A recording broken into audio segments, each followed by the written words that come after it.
आज है 12 जनवरी 2025 दिन रविवार। Welcome back to clean news UP. चलिए देखते हैं उत्तर प्रदेश की 25 फटाफट बड़ी खबरों को। गाजियाबाद से अच्छी खबर, यूपी एसआरटीसी ने 20% कम किया किराया। उत्तर प्रदेश राज्य सड़क परिवहन निगम लंबी दूरी की यात्रा करने वालों को स्लीपर बसेस के किराए में बड़ी राहत दी। किराए में कटौती का लाभ वॉल्वो बसेस में भी मिलेगा। रियायती दरें लागू कर दी गई हैं। रीजनल मैनेजर के एन चौधरी ने किराए कम किए जाने की पुष्टि की। उन्होंने बताया कि स्लीपर और वॉल्वो बसेस के किराए में रियायत से लंबी दूरी तक यात्रा करने वालों को काफी लाभ होगा। सीएम योगी का बड़ा ऐलान, संगम स्नान के लिए प्रदेश के सभी जिलों से चलेंगी बसेस। मुख्यमंत्री योगी आदित्यनाथ ने महाकुंभ 2025 के दौरान श्रद्धालुओं के सुगम संगम स्नान के लिए प्रदेश के सभी जिलों से प्रयागराज तक विशेष बस सेवाएं चलाने के निर्देश दिए। शनिवार को उत्तर प्रदेश सड़क परिवहन निगम के अधिकारियों के साथ एक महत्वपूर्ण बैठक में उन्होंने महाकुंभ के लिए रोडवेज के द्वारा की जा रही तैयारियों की समीक्षा की। महाकुंभ में सुरों का संगम, देश के दिग्गज कलाकार देंगे प्रस्तुति।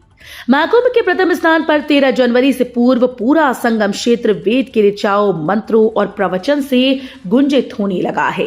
पहले स्नान पर्व के बाद मेला क्षेत्र में बन रही विशाल यज्ञशालाओं में आहुतियां पड़नी शुरू हो जाएंगी।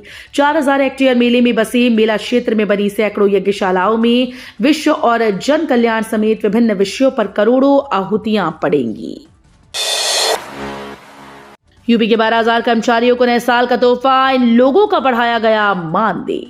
यूपी रोडवेज के प्रधान प्रबंधक कार्मिक ने संविदा चालकों और परिचालकों के लिए खुशखबरी है। योगी सरकार ने इन्हें नए साल का तोहफा देते हुए मानदेय 9 और 7% बढ़ाने का निर्देश जारी कर दिया। अब संविदा चालकों को 2.06 रुपए तो परिचालकों को 2.02 रुपए प्रति किलोमीटर के हिसाब से मानदेय मिलेगा। महाकुंभ आने वाले श्रद्धालु कर सकेंगे रामलला के दर्शन। महाकुंभ मेला क्षेत्र स्थित परमार्थ निकेतन शिविर में शनिवार को भगवान श्री राम की मूर्ति की विधिवत प्राण प्रतिष्ठा के साथ स्थापित हुई। वैदिक मंत्रोच्चारण और भक्तिमय भजन के बीच हुए इस दिव्य आयोजन ने उपस्थित श्रद्धालुओं को भाव विभोर कर दिया। यह आयोजन खास इसलिए भी रहा क्योंकि अयोध्या में रामलला की मूर्ति प्राण प्रतिष्ठा की प्रथम वर्षगांठ के अवसर पर आयोजित किया गया। महाकुंभ में अभेद्य डिजिटल सिक्योरिटी, आईआईटी कानपुर के वैज्ञानिकों को 360 डिग्री रिव्यू। प्रयागराज महाकुंभ में हिस्सा लेने देश विदेश से सिर्फ करोड़ों श्रद्धालु नहीं बल्कि साधु संत समेत राष्ट्रपति द्रौपदी मुर्मू, प्रधानमंत्री नरेंद्र मोदी समेत कई गणमान्य हस्तियां आएंगी। इनकी सुरक्षा को लेकर मुख्यमंत्री योगी आदित्यनाथ स्वयं कई बार प्रयागराज का दौरा कर चुके हैं।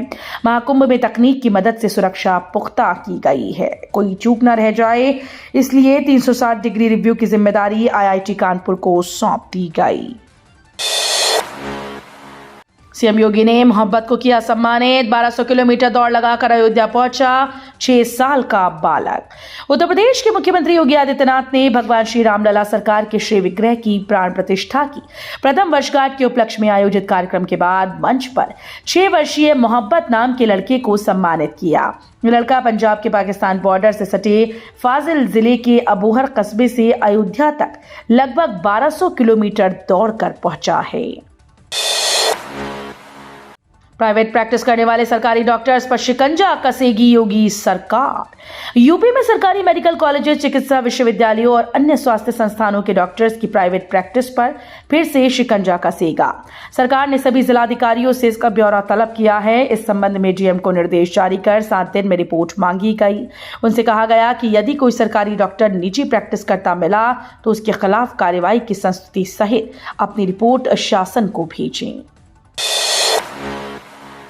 यूपी के इस इलाके में आज होगी बारिश। दिल्ली, यूपी समेत पूरे उत्तर भारत में कड़ाके की सर्दी जारी है। मौसम विभाग ने बताया कि अगले 2 से 5 दिनों तक उत्तर पूर्वी और पूर्वोत्तर भारत में घने से बहुत घना कोहरा पड़ने वाला है। वहीं उत्तर पश्चिम भारत, मध्य भारत में आज बारिश होने वाली है। पूर्वी यूपी के इलाकों में भी बारिश होने वाली है। इसके बाद उत्तर भारत में ठंड बढ़ जाएगी और पारा 2 से 3 डिग्री तक गिर जाएगा। प्राण प्रतिष्ठा समारोह में पहुंचे सीएम योगी, अयोध्या को बताया पहली सोलर सिटी। रामलला की प्राण प्रतिष्ठा की पहली वर्षगांठ के अवसर पर अयोध्या पूरी तरह से सजी हुई है। इस मौके पर रामलला का पंचामृत अभिषेक किया गया और उन्हें पीतांबर वस्त्र पहनाए गए। इसके साथ ही मुख्यमंत्री योगी आदित्यनाथ ने भी रामलला की पूजा की और रामलला की महाआरती उतारी। इसके बाद सीएम योगी मंच पर जनता को संबोधित करने पहुंचे, जहां उनके साथ चंपत राय, महंत धर्मदास के अलावा कई संत मौजूद रहे। कन्नौज स्टेशन पर निर्माणाधीन लिंटर गिरा, 46 मजदूर मलबे में दबे, 23 मजदूरों को निकाला गया। कन्नौज जिले में अमृत भारत स्टेशन योजना के तहत निर्माणाधीन रेलवे स्टेशन का लिंटर भरभरा कर गिर गया। इसमें 46 मजदूर मलबे के नीचे दब गए, जिसमें से 23 मजदूरों को निकाला जा चुका है, जिनमें से 20 मजदूरों को जिला अस्पताल में भर्ती कराया गया, जबकि 3 मजदूरों को गंभीर हालत में पीजीआई लखनऊ रेफर किया गया। मजदूर और दबे होने की आशंका व्यक्त की जा रही है। अलीगढ़ मुस्लिम यूनिवर्सिटी को नगर निगम का नोटिस, 18 विभागों पर करोड़ों का टैक्स बकाया। अलीगढ़ मुस्लिम यूनिवर्सिटी को नगर निगम ने 27.25 करोड़ से अधिक का हाउस टैक्स बकाया होने पर नोटिस जारी कर दिया, जिसके बाद टैक्स जमा करने के संबंध में एएमयू रजिस्ट्रार ने यूजीसी चेयरमैन को पत्र भेजा। यूनिवर्सिटी के 18 अलग अलग विभागों पर करोड़ों की बकायेदारी है। टैक्स चुकाने के लिए अलीगढ़ नगर निगम ने यूनिवर्सिटी को 15 दिन का समय दिया। गोंडा में है लघु प्रयाग, संगम तट पर श्रद्धालु करेंगे कल्पवास। प्रयागराज में महाकुंभ की तैयारियां जोरों पर हैं। प्रयागराज संगम तट पर बड़ी संख्या में लोग कल्पवास करते हैं। ठीक उसी तरह से गोंडा जिले के ग्राम पस्का में सरयू और घाघरा के संगम पर ऐसा ही दृश्य दिखता है। यहाँ पर हर साल पौष माह में बड़ी संख्या में श्रद्धालु कल्पवास करते हैं। तैयारियां शुरू हो चुकी हैं। यूपी जूनियर असिस्टेंट समेत 2 भर्ती परीक्षाओं की एग्जाम सिटी। उत्तर प्रदेश अधीनस्थ सेवा चयन आयोग ने 19 जनवरी को होने जा रही जूनियर असिस्टेंट भर्ती मुख्य परीक्षा की एग्जाम सिटी जारी कर दी। आयोग ने कहा कि अभ्यर्थी इसे एडमिट कार्ड न समझें, एडमिट कार्ड बाद में जारी किए जाएंगे। इसके अलावा आयोग ने विज्ञापन संख्या 6 परीक्षा 2023 नेत्र परीक्षण अधिकारी मुख्य परीक्षा की एग्जाम सिटी भी जारी कर दी। दिल्ली एनसीआर में कनेक्टिविटी सुधारने के लिए ऐतिहासिक कदम। राष्ट्रीय राजधानी क्षेत्र में कनेक्टिविटी को बेहतर बनाने के लिए नमो Bharat regional rapid transit system का उद्घाटन जल्द होने वाला है। इस महत्वाकांक्षी परियोजना के तहत गुरुग्राम के हीरो होंडा चौक को ग्रेटर नोएडा से जोड़ा जाएगा, जिससे इन 2 प्रमुख हब के बीच यात्रा को तेज और आसान बनाने का उद्देश्य है। जाति के आधार पर बचे तो मिलेगा उत्पीड़न। सीएम ने कहा कि एक बात का ध्यान रखना होगा कि आज से पहले वो कौन सी परिस्थितियां थीं जब समाज बटा था। यदि हम जाति के आधार पर बचे रहेंगे तो उत्पीड़न झेलना होगा। एक रहेंगे तो सनातन मजबूत होगा, देश मजबूत होगा। यदि भाषाई, क्षेत्रीय और जाति के आधार पर बचेंगे तो सबसे पहले इसका खामियाजा हमारे धार्मिक स्थलों को भुगतना पड़ेगा। केंद्रीय कर्मचारियों के लिए खुशखबरी, मिलेगी 42 दिन की सशर्त स्पेशल छुट्टी। केंद्रीय कर्मचारियों के लिए खुशखबरी है, वे कुछ शर्तों के साथ 42 दिन की स्पेशल छुट्टी ले सकते हैं। टाइम्स ऑफ इंडिया के मुताबिक national organ and tissue transplant organisation ने कहा कि अंगदान करने वाले केंद्रीय सरकारी कर्मचारियों को 42 दिन की छुट्टी मिलेगी। नोटो प्रमुख डॉक्टर अनिल कुमार के अनुसार कार्मिक और प्रशिक्षण विभाग ने इस बारे में पहले से ही आदेश जारी कर दिए हैं। महाकुंभ 2025 से भरेगा सरकार का खजाना, आस्था के साथ अर्थव्यवस्था का भी होगा समागम। महाकुंभ आध्यात्मिक चेतना का केंद्र ही नहीं, खजाना भी है। सरकार को इससे लगभग 2 लाख करोड़ रुपए के राजस्व प्राप्त करने का अनुमान है। महाकुंभ मेले से जुड़ी व्यावसायिक गतिविधियों से ये आय होगी। इसमें रोडवेज, रेलवे, उड्डयन, संचार, पर्यटन प्रमुख विभाग हैं, जिन्हें खासी आमदनी होनी जा रही है। इसके अलावा प्राइवेट सेक्टर से होने वाली आय से टैक्स भी भारी मात्रा में मिलने जा रहा है।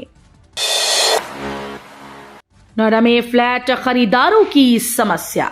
शहर में फ्लैट खरीदारों की समस्या कम होने का नाम नहीं ले पा रही। हर शनिवार और रविवार को खरीदार अपनी समस्याओं को लेकर जगह जगह पर प्रदर्शन कर रहे हैं। 7X के करीब 32 सोसाइटी के निवासियों की सालों से लटकी रजिस्ट्री ने अब एक बड़े आंदोलन का रूप धारण कर लिया है। आने वाली 19 जनवरी को सेक्टर 76 के पार्क में एक महापंचायत का आयोजन किया जाएगा। यूपी में डबल पटरी पर बनेगी रेल लाइन, यात्रियों का सफर होगा आसान। इस रूट पर ट्रेन की संख्या में लगातार वृद्धि हो रही है, जिससे यातायात को संभालने में दिक्कतें हो रही हैं। डबल लाइन बनने के बाद इस रूट पर ट्रेन संचालन सुगम होगा, देरी कम होगी और यात्री सुविधाएं बेहतर होंगी। इसके अलावा मालगाड़ियों के संचालन में भी तेजी आएगी, जिससे क्षेत्र के आर्थिक विकास को बढ़ावा मिलेगा।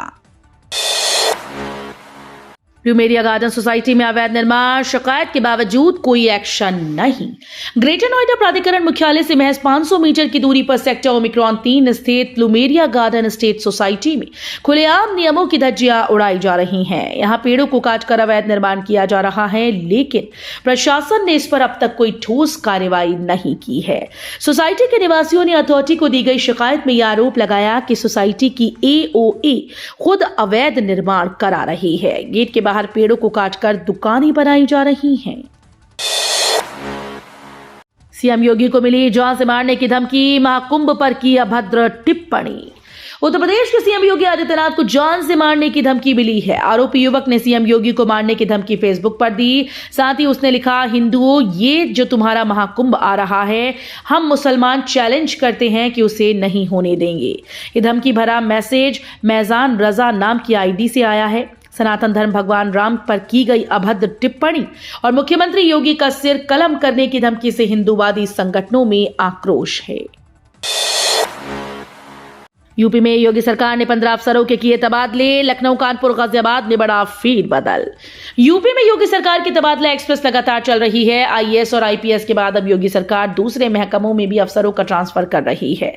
इस कड़ी में अब राज्य वाणिज्य कर विभाग में बड़े स्तर पर तबादले किए गए। इस संबंध में प्रमुख सचिव राज्य कर M देवराज ने आदेश जारी कर दिए हैं। तबादलों में राज्य कर विभाग के अपर आयुक्त और उपायुक्त रैंक के अफसर शामिल हैं।